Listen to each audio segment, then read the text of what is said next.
Okay. Good morning.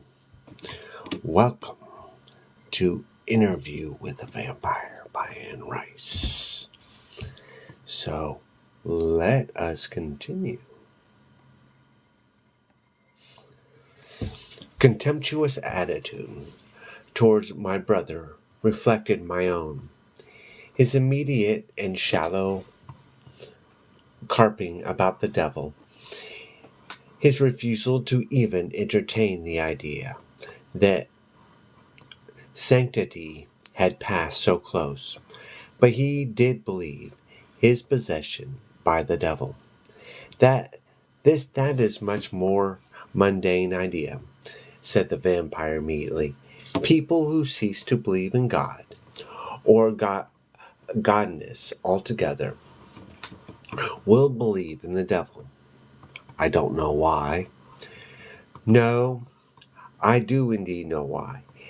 Evil is always possible, and goodness is eternally difficult. But you must understand possession is really another way of saying someone is mad.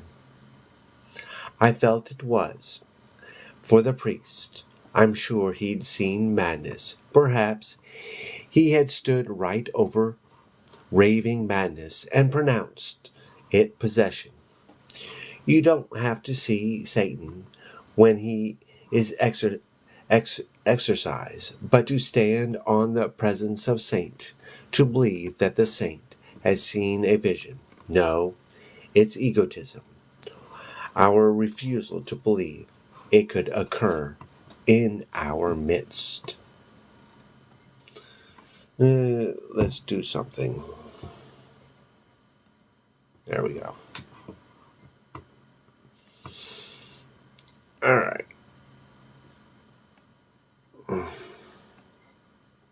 There we go. I never thought of it in that way, said the boy. But what happened to you? You said they bled you to cure you, and that must have nearly killed you. The vampire laughed. Yes, it certainly did, but the vampire came back that night. You see, he wanted Point du Lac, my plantation. It was very late. After my sister had fallen asleep, I can remember it as if it were yesterday. He came in from the courtyard, opening the French doors without a sound. A tall, fair-skinned man, with a mass of blonde hair, and a graceful, almost feline quality to his movements. And gently he dropped a shawl over my sister's eyes and lowered the wick of the lamp. She dozed there beside the basin and the cloth with which she'd bathed my forehead, and she never once stirred under the shawl until morning. But by that time I was greatly changed. What was the change? Asked the boy. The vampire sighed. He leaned back against the chair and looked at the walls. At first I thought he was another doctor, or someone summoned by the family to try to reason with me. But this suspicion was removed at once. He stopped close by my bed, leaned down so that his face was in the lamplight, and I saw that he was no ordinary man at all. His gray eyes burned with incandescence, and the long white hands which hang by his sides were not those of a human being. I think I knew everything in that instant, and all that he told me was only aftermath. What I mean is, the moment I saw him, saw his extraordinary aura, and knew him to be no creature I'd ever known, I was reduced to nothing. That ego which could not accept the presence of an extraordinary human being in its midst was crushed. All my conceptions, even my guilt and wish to die, seemed utterly unimportant. I completely forgot myself, he said, now silently touching his breast with his fist. I forgot myself totally, and in the same instant knew totally the meaning of possibility.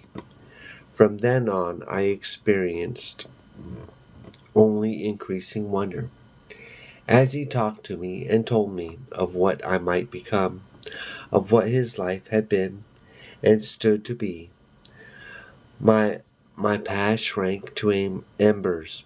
I saw my life as I stood apart from it, and the vanity, the self-serving, the constant fleeing from one petty annoyance after another, the lip service, the God and the Virgin, and the host of saints, whose names filled my prayer books, none of whom made the slightest difference in a narrow, materialistic, and selfish existence. I saw my real gods, the gods of most men: food, drink, security in conformity, cinders. The boy's face was tense with a mixture of confusion and amazement. "And so you decide to become a vampire?" he asked. The vampire was silent for a moment. "Decide? It doesn't seem the right word. Yet I cannot say it was inevitable from the moment that he stepped into the room. No, indeed, it was not inevitable. Yet I can't say I decide. Let me say that when he finished speaking, no other decision was possible for me, and I pursued my course without backward glance, except for one." "What?" "My last sunrise," said the vampire. "That morning I was not yet a vampire, and I saw my last sunrise. I remember it completely, yet I do not think I remember any other sunrise before." Interesting. Oh.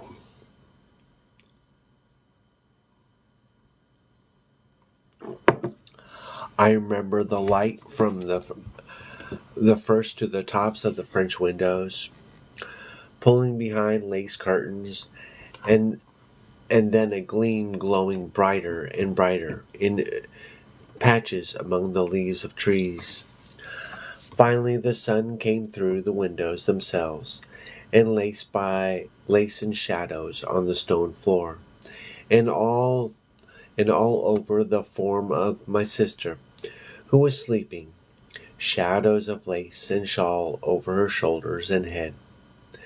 As soon as she was warm, she pushed the shawl away without awakening, and then the sun shone full on her eyes, and she tightened her eyelids. Then it was gleaming on the table where she rested her head on her arms, and gleaming, blazing, in the water in the pitcher, and I could feel it on my hands, on the counterpane, and then on my face. I lay in the bed thinking about all the things the vampire had told me, and then it was that I said goodbye to the sunrise and went out to become a vampire. It was the last sunrise. Ooh. The vampire was looking out the window again, and then he stopped. The silence was so sudden the boy seemed to hear it. Then he could hear the noises from the street. The sound of a truck was deafening. The light cord stirred with the vibration. Then the truck was gone. "Do you miss it?" he asked. Then in a small voice, "Not really," said the vampire. "There are so many other things. But where were we? You want to know how it happened, how I became a vampire?" "Yes," said the boy. "How did you change exactly?" "I can't tell you exactly," said the vampire. "I can tell you about it, enclose it with words that will make the value of it to me evident to you. But I can't tell you exactly, and more than I could tell you exactly What is the experience of sex if you never had it? The young man seemed struck suddenly with still another question, but before he could speak, the vampire went on. As I told you, this vampire, Lestat, wanted the plantation, a mundane reason, surely, for granting me life which will last until the end of the world. But he was not a very discriminating person. He didn't consider the world's small population of vampires as being a select club, I should say. He had human problems. A blind father who did not know his son was a vampire and must not find out. Living in New Orleans had become too difficult for him, considering his needs and the necessity to care for his father. And he wanted Point du Lac. You went You went at once to the plantation the next evening, concerned the blind father in the master bedroom, and I proceed to make the change. I cannot say that it consisted in any one step really, though one, of course, was the step beyond which I could make no return. But there were several acts involved, and the first was the death of the overseer. Lestat took him in his sleep. I was to watch and to approve, that is, to witness the taking of a human life, like a proof of my commitment and part of my change. This proved without doubt the most difficult part for me. I've told you, I had no fear regarding my own death, only a squeamishness about taking my life myself. But I had a most high regard for the life of others, and a horror of death was recently developed because of my brother. I had to watch the overseer awake with a start, try to throw off Lestat with both hands, fail, then lie there struggling under Lestat's grasp, and finally go limp,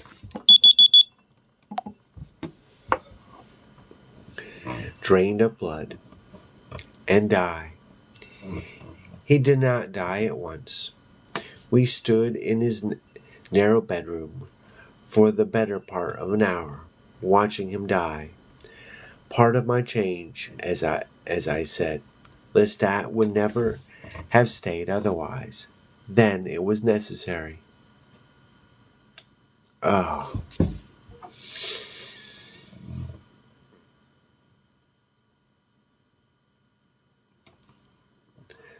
Then it was necessary to get rid of the overseer's body. I was almost sick from this, weak and feverish already. I had little reserve, and handling the dead body with such a purpose caused me nausea. Lestat was laughing, telling me callously that I would feel so different once I was a vampire that I would laugh too. He was wrong about that. I never laughed at death, no matter how often and regularly I am the cause of it. But,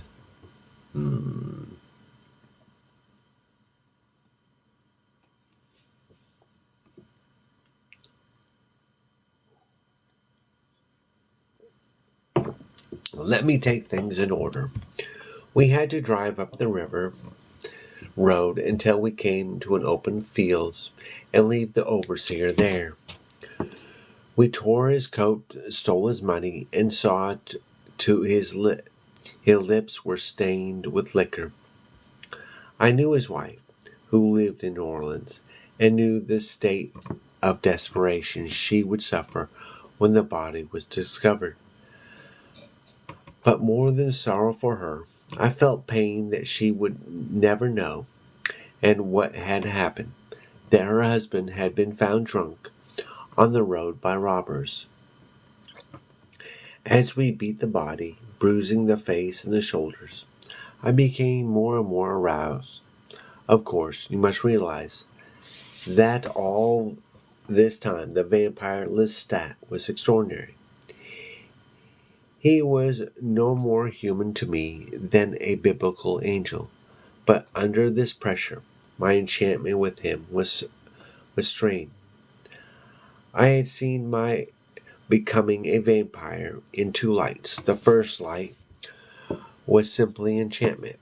Lestat had overwhelmed me on my deathbed, but the other light was the wish for self-destruction, my desire to be thoroughly damned. This was the open door through which Lestat had come on both the first and second occasion. Now I was not destroying myself, but someone else. The overseer, his wife, his family. I recoiled and might have fled from Lestat, my sanity thoroughly shattered, had not sensed with infallible instinct what was happening. Infallible instinct? The vampire mused. Let me say the powerful instinct of a vampire, to whom even the slightest change in a human facial expression is as apparent as a gesture. Lestat had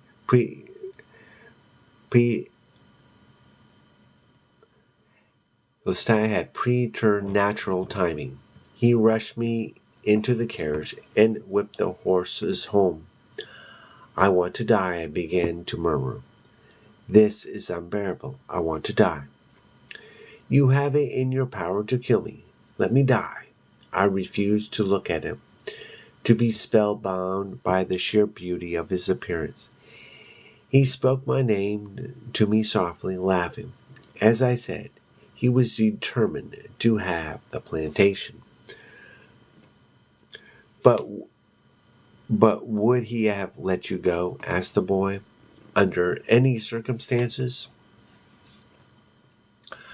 I don't know. Knowing Lestat as I do now, I would say he would have killed me rather than let me go. But this was what I wanted, you see. It didn't matter. No, this is what I thought I wanted. As soon as he reached the house, I jumped down out of the carriage and walked a zombie to the brick stairs where my brother had fallen. The house had been unoccupied for months now. The overseer having his own cottage, and the Louisiana heat and damp were already picking apart the steps. Every crevice was sprouting grass, even small wildflowers. I remember feeling the moisture, which in the night was cool, as I sat down on the lower steps, and even rested my head against the brick and felt the little wax-stemmed wildflowers with my hands. Oh my gosh. Oh my, what in the world is going on? Oh, oh no. Now we have an issue.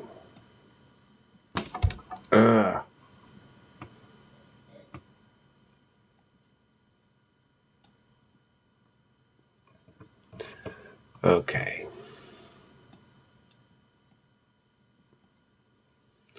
Finally. We had a McAfee thing popping up and it drove me nuts.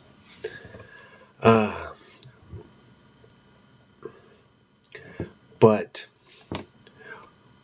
alright.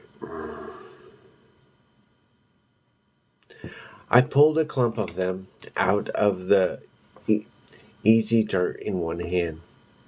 I want to die. Kill me. Kill me. I said to the vampire, now I am guilty of murder.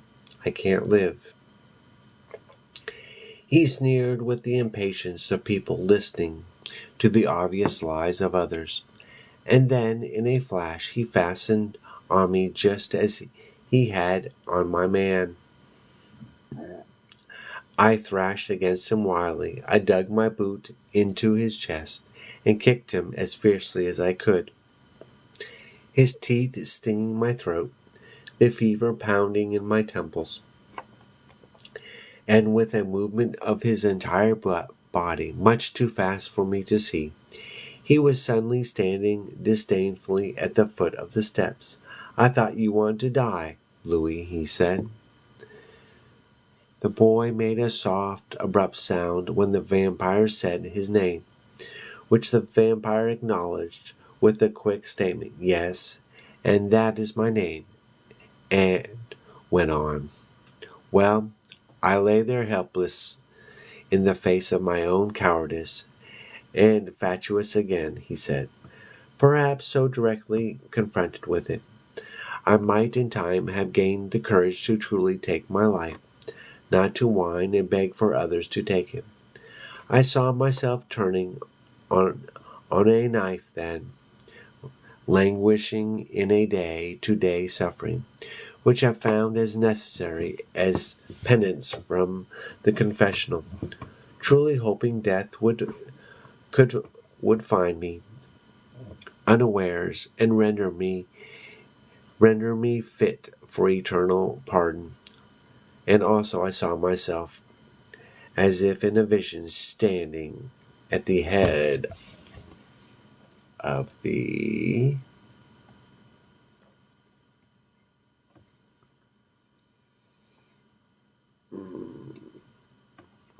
stairs, just where my brother had stood, and then hurtling my body down on the bricks.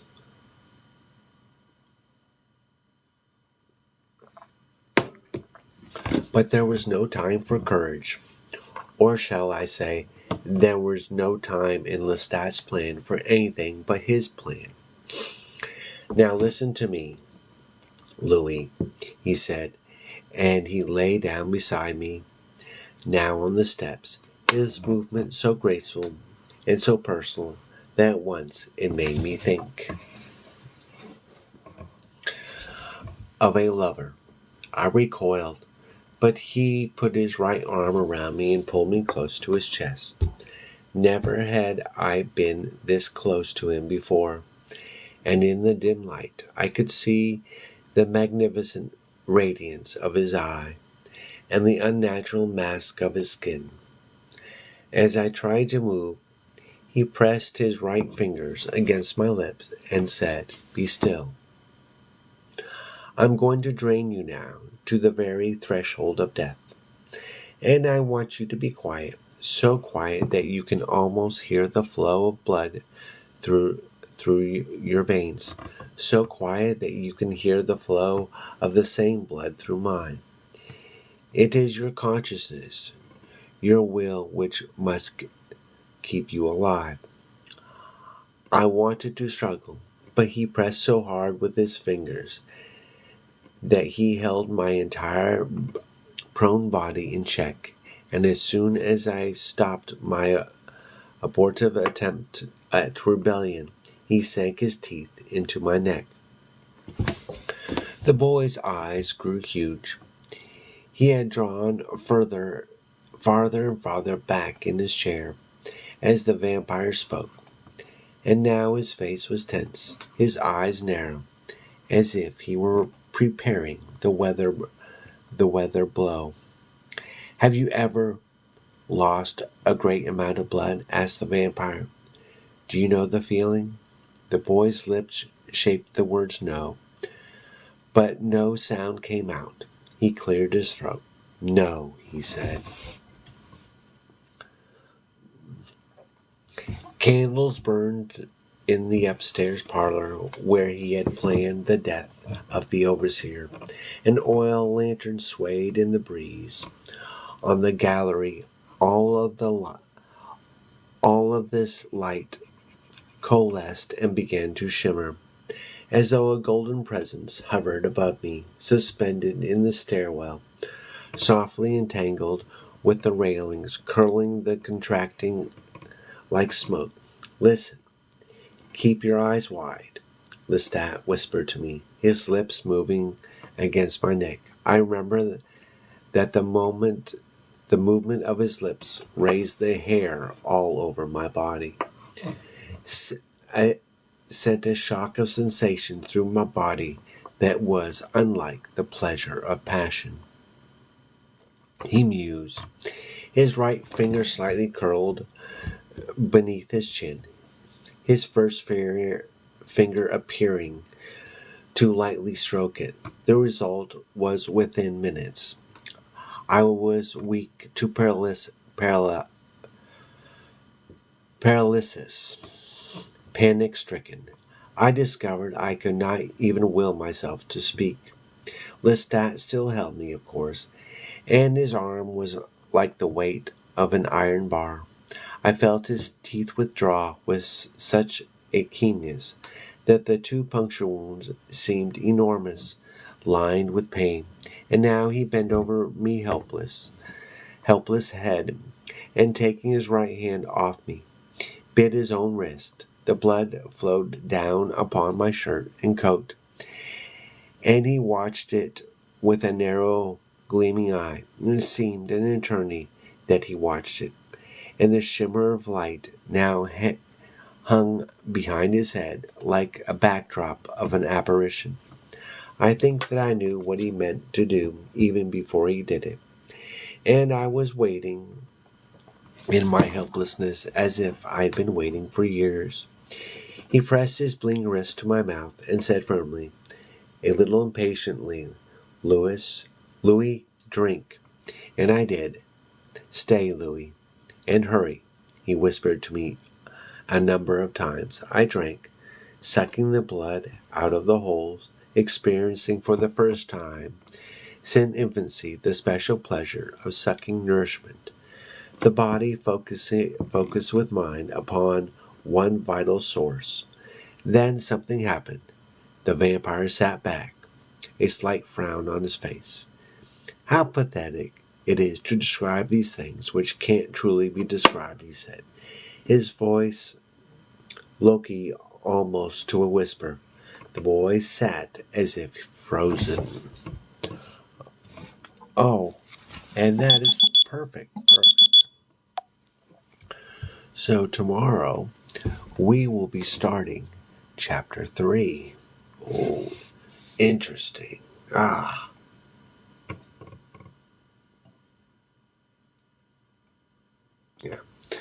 All right. Anyway.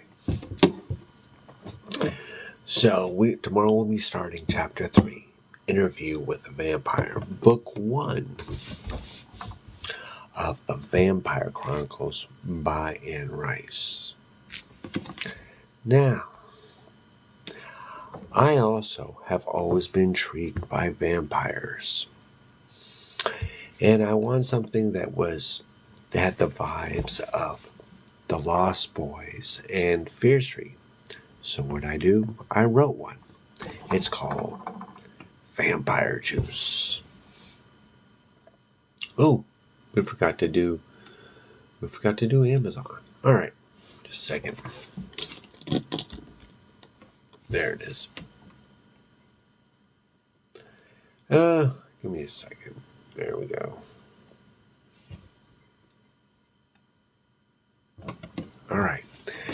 Amanda and Sean stumble upon a mysterious can of juice while searching for Halloween costumes at a local store. Despite being kicked out by the sales clerk, they become obsessed with uncovering the truth behind this strange drink. With the help from some local bullies, they sneak back into the store through a crypt in the graveyard, only to find themselves in the midst of a spine-chilling adventure. Excellent. Alright, if that sounds what interests you, link is in the bio. Thank you for watching, and we'll read some more tomorrow.